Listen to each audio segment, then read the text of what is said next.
흙먼지 속에서 울려 퍼지는 3000년 전의 목소리, 오늘 이야기를 듣기 전에 잠시 시간을 내어 하나님의 은혜를 더 널리 전하는 일에 동참해 주시겠어요? 구독과 좋아요를 통해 이 메시지가 필요한 다른 영혼들에게 닿을 수 있도록 도와주세요.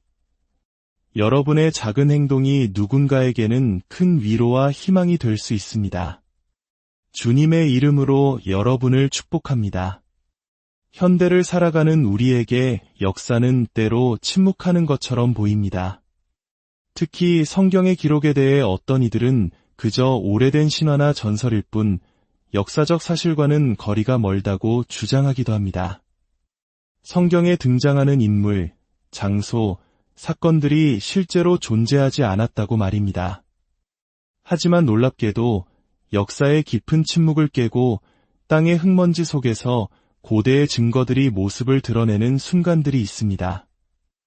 그리고 그 증거들은 성경의 말씀이 한치의 오차도 없는 진실이었음을 우리 눈앞에 생생하게 증명해 보입니다. 최근 이스라엘의 고고학자들이 바로 그런 놀라운 발견을 해냈습니다.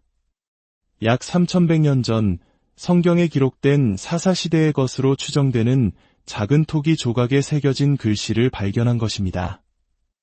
이 발견이 있기 전까지 사사시대의 것으로 확인된 명확한 단어 비문은 단 한 번도 발견된 적이 없었습니다. 흩어진 글자 몇 개가 전부였죠. 그런데 이번에 처음으로 완전한 의미를 가진 하나의 이름이 새겨진 유물이 발굴된 것입니다.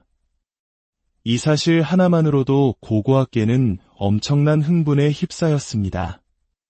그렇다면 3100년의 세월을 뛰어넘어 우리에게 말을 건네온 그 이름은 과연 무엇이었을까요? 그 이름은 바로 여룻바알이었습니다. 여룻바알. 어쩌면 많은 분들께는 생소하게 들릴 수 있는 이름입니다. 하지만 이 이름은 성경 속 위대한 영웅의 또 다른 이름입니다.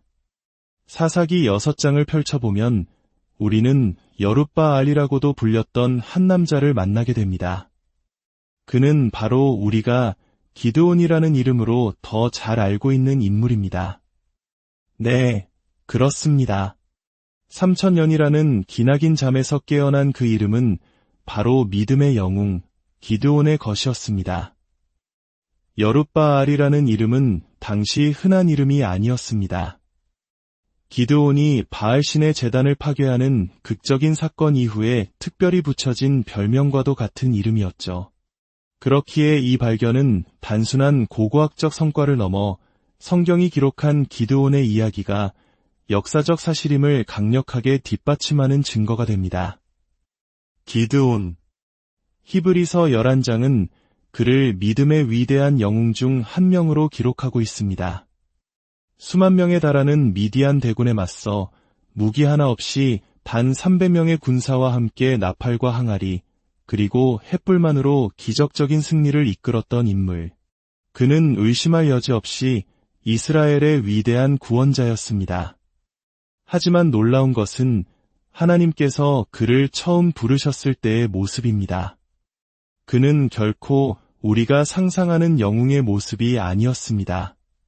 그는 위대한 믿음의 소유자는커녕 두려움에 떨며 의심하고 냉소적인 태도로 가득 찬 평범하고 나약한 한 인간에 불과했습니다.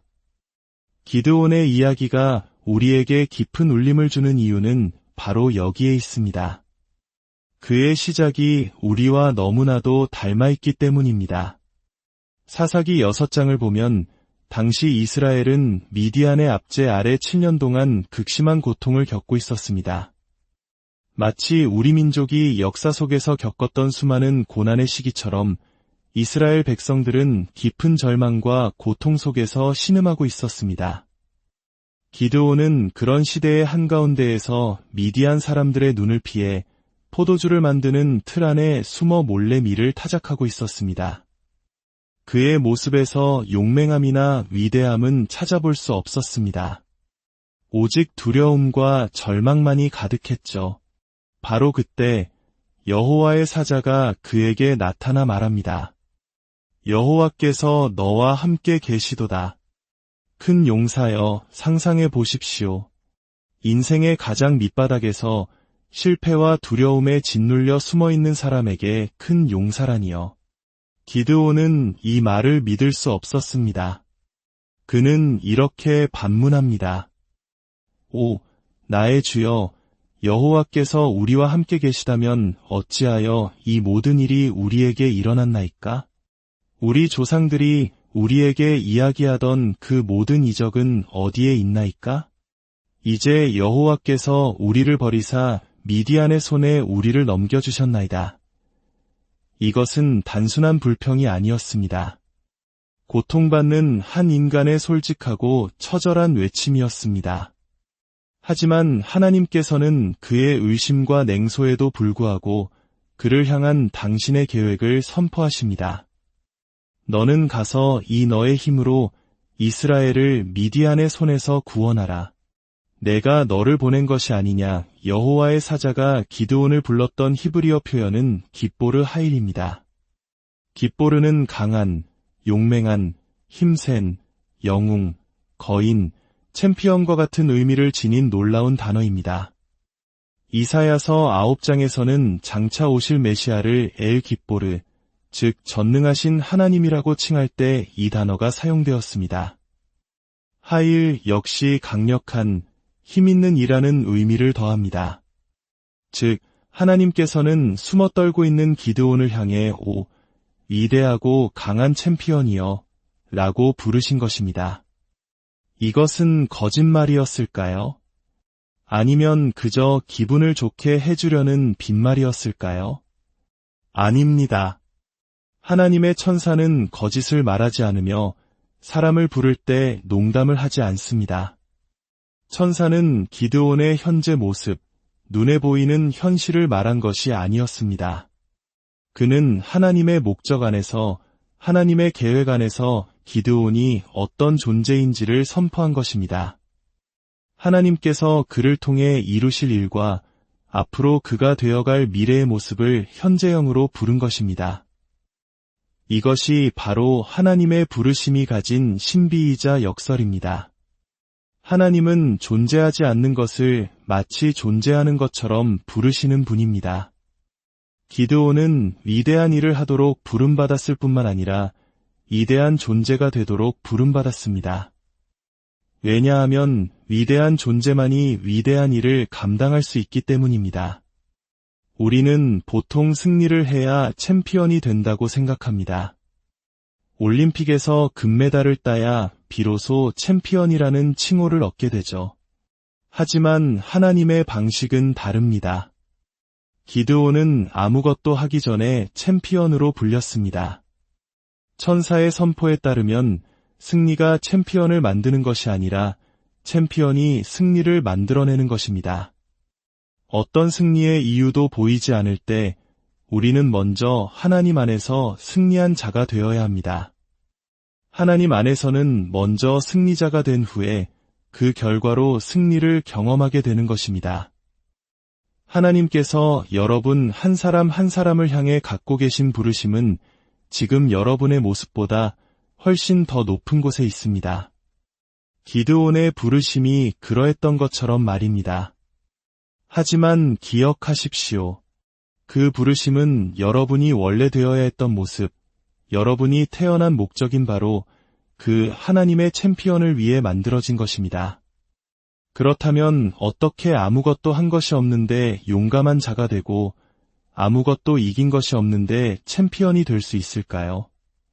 기드온이 했던 것과 같은 방법으로 가능합니다.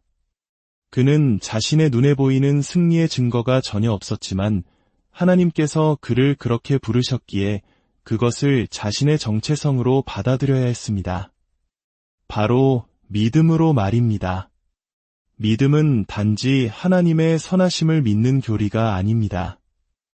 믿음은 하나님께서 당신을 어떤 존재로 부르셨는지를 믿는 것입니다. 기드온은 그 말을 들었을 때 천사와 논쟁했습니다. 우리도 마찬가지입니다. 우리는 스스로 승리자처럼 느껴지지 않고 챔피언이나 용사처럼 느껴지지 않습니다. 오히려 그 정반대인 부끄럽고 죄책감에 시달리며 연약하고 무능력하다고 느낄 때가 더 많습니다. 우리는 우리의 과거 기록을 보며 하나님과 논쟁합니다. 하나님, 제 삶에는 승리의 흔적도 거룩함의 증거도 보이지 않습니다. 하지만 바로 그 순간 우리는 우리의 기록을 잊어버리고 하나님께서 말씀하신 것을 선택해야 합니다. 왜냐하면 여러분의 구원이 여러분에게 근거하지 않은 것처럼 여러분의 부르심 역시 여러분에게 근거하지 않기 때문입니다. 모든 것은 그분, 하나님께 근거합니다. 여러분의 부르심이 지금의 여러분에게 맞춰지는 것이 아닙니다. 지금의 여러분이 하나님께서 주신 부르심에 맞춰져야 하는 것입니다. 마치 위대한 왕의 망토를 입고 그에 걸맞은 사람으로 성장하듯이 우리는 하나님의 부르심에 합당한 자로 일어나야 합니다. 더 이상 과거에 얽매일 필요가 없습니다. 나는 내가 과거에 어떤 사람이었는지에 따라 살지 않겠다. 나는 지금 내 모습에 따라 살지 않겠다. 나는 하나님께서 말씀하셨고 그 말씀대로 내가 될 미래의 모습에 따라 살겠다. 라고 결단해야 합니다. 어떤 이들은 말할지도 모릅니다. 하나님은 제게 천사를 보내신 적도 없고 저를 위대한 용사라고 부르신 적도 없는데요. 그렇지 않습니다. 하나님께서는 바로 이 성경 말씀을 통해 기드온에게 말씀하셨던 것과 조금도 다르지 않은 권위와 능력으로 지금 당신에게 말씀하고 계십니다. 이 말씀 안에서 하나님은 당신이 거룩하다고 말씀하십니다. 메시아의 보혈로 당신은 거룩하게 되었습니다. 하나님은 당신이 택함 받은 자라고 말씀하십니다. 당신이 왕같은 제사장이라고 선포하십니다. 그러니 그에 걸맞게 행동하십시오. 하나님은 당신이 하나님의 의라고 사랑받는 자라고 말씀하십니다. 다른 사람이 당신에게 한 말이나 당신의 과거가 중요한 것이 아닙니다. 오직 그분이 하신 말씀만이 중요합니다. 그 말씀을 믿고 그 안에서 자유를 얻으십시오. 그 부르심을 향해 일어나십시오. 하나님께서 오늘 당신에게 말씀하십니다. 내가 너와 함께 하노라. 너는 내 안에서 용맹하며 강하며 챔피언이며 담대하며 정복자보다 더 나은 자니라. 내가 이것을 믿을 때 너는 그렇게 될 것이며 마침내 승리를 보게 될 것이다. 이제 너의 부르심 안에서 일어나 내 앞을 가로막는 미디안을 향해 나아가라. 기드온이 하나님의 부르심을 받고 가장 먼저 해야 했던 일은 그의 아버지 집에 있던 바알의 제단을 헐고 아세라 목상을 찍어버리는 것이었습니다. 바알과 아세라는 당시 가나안 땅에서 풍요와 다산을 주관한다고 믿어졌던 우상들이었습니다. 하나님께서는 미디안과의 전쟁에서 승리하기 전에 먼저 기드온의 삶과 이스라엘 공동체 안에 있는 우상을 제거하라고 명령하신 것입니다. 하나님께서는 언제나 우리를 승리로 이끌기 원하십니다. 당신의 삶을 향한 하나님의 뜻은 승리입니다. 하지만 그 승리를 가로막는 바알의 제단, 즉 죄나 잘못된 습관, 타협, 견고한 진이 우리 삶에 있을 수 있습니다. 그 제단은 당신의 삶을 향한 하나님의 위대한 목적과 승리를 가로막을 것입니다. 기드온이 바알의 제단을 헐었을 때 성읍 사람들은 기뻐하기는커녕 그를 죽이려 했습니다. 하나님을 떠나 우상에 깊이 빠져버린 그들의 영적 상태를 보여주는 장면입니다. 그때 기드온의 아버지가 나서서 말합니다. 바알이 과연 신이라면 누군가 그의 제단을 헐었으니 스스로 싸우게 하라. 그래서 그날 이후로 사람들은 기드온을 여룻바알이라고 불렀습니다. 그 뜻은 바로 바알이 그와 더불어 다투게 하라입니다. 그의 이름 자체가 거짓 신을 향한 강력한 도전이자 선전포고가 된 것입니다. 그리고 바로 이 사건 이후 기드온은 비로소 위대한 승리를 경험하게 됩니다. 3000년 만에 이스라엘 땅에서 발견된 이름 여룻바알. 어쩌면 하나님께서는 이 시대를 살아가는 우리에게 특별한 메시지를 주고 계신지도 모릅니다. 가치관이 혼란스럽고 선이 악이라 불리며 악이 찬양받는 이 시대. 과거 이스라엘 백성들처럼 세상의 거짓 신들에게 마음을 빼앗기고 있는 이 시대에 하나님께서는 당신의 백성들, 바로 우리를 기드온처럼 여룻바알처럼 일어나도록 부르고 계십니다. 하나님께서는 우리가 여룻바알 세대가 되기를 원하십니다. 두려움과 의심을 넘어 모든 타협과 죄를 끊어버리고 세상의 바알에 맞서 담대히 믿음의 선한 싸움을 싸우는 세대가 되기를 원하십니다. 하나님께서 여러분 각자를 당신의 위대한 용사, 당신의 기드온으로 부르십니다. 여러분 안에 있는 바알의 제단을 무너뜨리십시오. 그리고 여러분을 통해 일하실 하나님의 놀라운 승리를 기대하십시오. 주님의 이름으로 여러분의 삶에 승리와 평강이 가득하기를 축복합니다.